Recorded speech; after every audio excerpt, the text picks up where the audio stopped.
If you're like me and you are pushing hard to try and get Marius because he is a ridiculously good champion inside Raid Shadow Legends, or if you are simply just trying to upgrade your account and get some extra stats on your champions, you are going to have to farm Shogun's Grove, and that is not really a question. So I'm going to be showing you a champion today that can solo the entirety of Shogun's Grove, even stage 25, and he does it in fairly good time as well. So you can see for stage 25, my particular run time is about 4 minutes. We're going to go ahead and hop into it. And as you can see so far, it is Tolf the Maimed. And I'm going to kind of walk you through what's going on in the battle. I swear to God, if this is the first ever time I lose on stage 25 while I'm recording, I am going to be pretty upset. I have run this particular battle with this champion, same build, everything like that for around 150 runs, 150 plus, and it has a 100% success rate. So I'm confident enough in his abilities to go ahead and say that it is basically 100% at this point. If you're doing like, 10 million runs, you might get 1 or 2 fails in there, right? So just, a little bit grain of salt. As you can see, it looks like he's going to die here quite a few times, but he never actually quite does. He has a lot of healing happening, and that's part of his build as well as his passive and his skills and all those sorts of good things. So again, he gets very, very close. But essentially, Phantom Shogun is a bit of a forgotten piece of content. And the reason for that being is there's not really any tournaments that go along with it. So, for example, inside Sand Devils all the time, we have, the turn attack tournaments that you can win resources from to essentially do free champion summonings and those sorts of things. There's not really anything like that for the Shogun's Grove. So oftentimes I didn't find myself farming it, and I didn't really, invest any sort of resources here. So my God, when it came around to the Ascend 6 accessories to level 6 mission for Marius, I was so far behind the curve. I was able to ascend to 2, and then I had to do some fairly hard farming inside Phantom Shogun. Now I could have easily farmed, stage 20 or something like that, but I seen further on down the line, there was essentially missions that said, hey, you have to beat it 25 times on auto or 10 times on auto on stage 25, whatever it was. So I said, hey, I'm just going to build a champion that can do this. And I had a choice between assigning 5 champions to this or just getting a champion that can solo it. And if you've watched my content for any length of time, you'll know that I am a fan of whenever possible soloing content or whenever possible using champions that are already built for a particular piece of content. I think the worst experience is, for example, City of Centranos every rotation where we have to re-gear like 30 plus champions just to beat different stages of the content.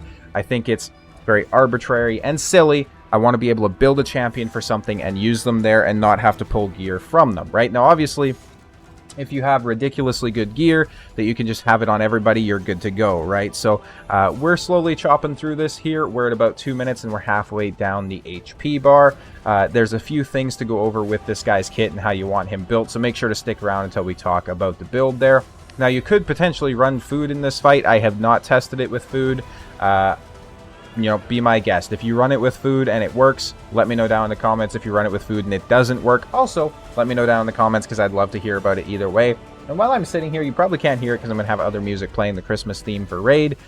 But the music for this particular dungeon is absolutely fantastic. I love it. It's been very, very well done. Certainly, as you can see, Tolf certainly does get low a few times, but we're kind of progressing through this perfectly fine. We just got to give him a little bit of time, and you can see he's just slowly chunking the boss down. And I would say that if you happen to have this champion, and if you happen to have him ascended, so I have a 5-star ascension on him, no empowerment or anything like that though, so you could do this with a lower ascension and more empowerment, or vice versa kind of thing. Although if you have a 6-star ascension, you don't really need empowerment anyways.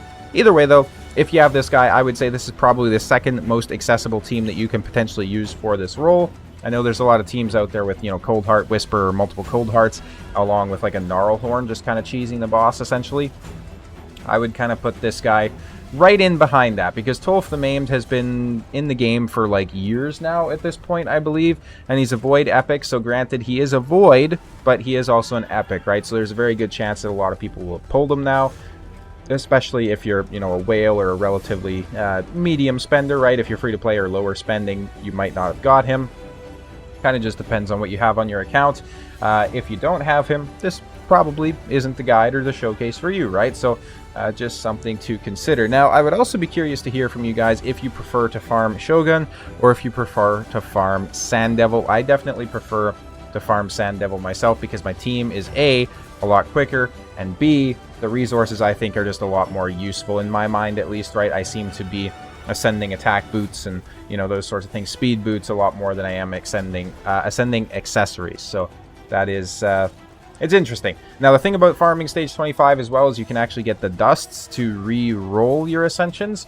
So it is very important that you actually get to this stage and, you know, you're able to do it essentially. Now we're kind of just chopping through this. Doesn't really matter. We're at about 4 minutes and 43 seconds of my rambling, and Tolf the Maimed has taken down the boss. Now let's go over a couple things here. So as you can see, the boss is placing Enfeeble, which means that criticals can, or like hits are going to be weak hits essentially.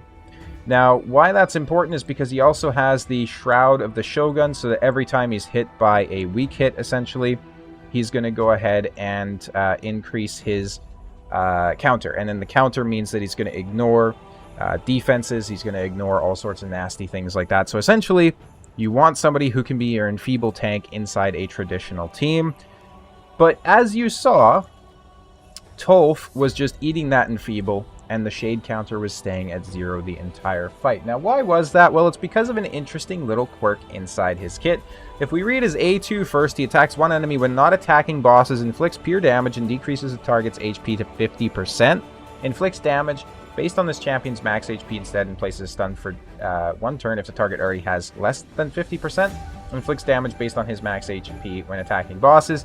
This hit cannot be critical.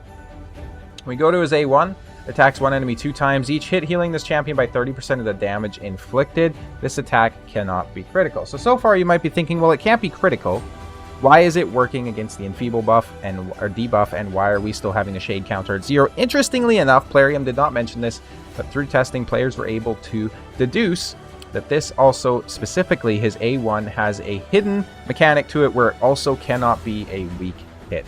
So this hit cannot be critical, but it also cannot be a weak hit, which means he essentially just bypasses that protected Enfeeble debuff, meaning that he's going to keep that shade counter nice and low as long as he has a high enough awakening. He also decreases the value of all shield by 50% at the start of each turn, and then increases his max HP by the same amount up to 25%. He's an interesting kit, right? He's not really useful anywhere outside of Sand Devil. I didn't find myself using him anywhere else. Few things to go over. As you can see, he does have emergency heal, which is absolutely fantastic. So this is a 5-star awakening. Obviously, if you had this at 6-star with the extra speed as well as the extra 6% heal on every single shield break, he'd be even better. He does have a blood shield ring on him, which is crucial to obviously getting that done. And then I do also have him built out inside a gilded dragonstone for the relic. I think this is the first ever champion guide or showcase that I'm doing on my entire channel where I include a relic inside the build, so that is very exciting stuff. He's essentially just getting the extra defense, but more importantly, he's also getting the defense increased by 1% each time he receives damage, stacking up to 10%. In terms of the gear, this is how we have him built. We are looking for predominantly HP, as well as some speed and resistances and all those sorts of good things.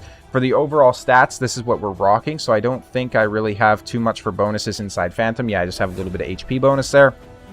258 on the speed, 403 on the resistance, 110k on the HP, and then 2800 on the defense. These stats are pretty much required. As you saw, he got very, very low during some parts of that particular battle. Now, if you have some area bonuses for the Phantom Shogun, that is certainly going to help out quite a bit as well. If I were to critique this build, I would try to give him more resistance so he can potentially resist the decreased defense that comes in from the Shogun, and then also try to give him a little bit more HP. As well as a little bit more defense. Ideally, we want a defense at around 3200 to get the maximum kind of damage reductions that you can potentially get from this guy. For Masteries, we do have him built out inside War Master. You essentially need this if you want the run to be any sort of a decent time. And then importantly, we do also have him built out inside Retribution and Deterrence so he can get some counterattacks, because if you remember, his A1 is actually healing him.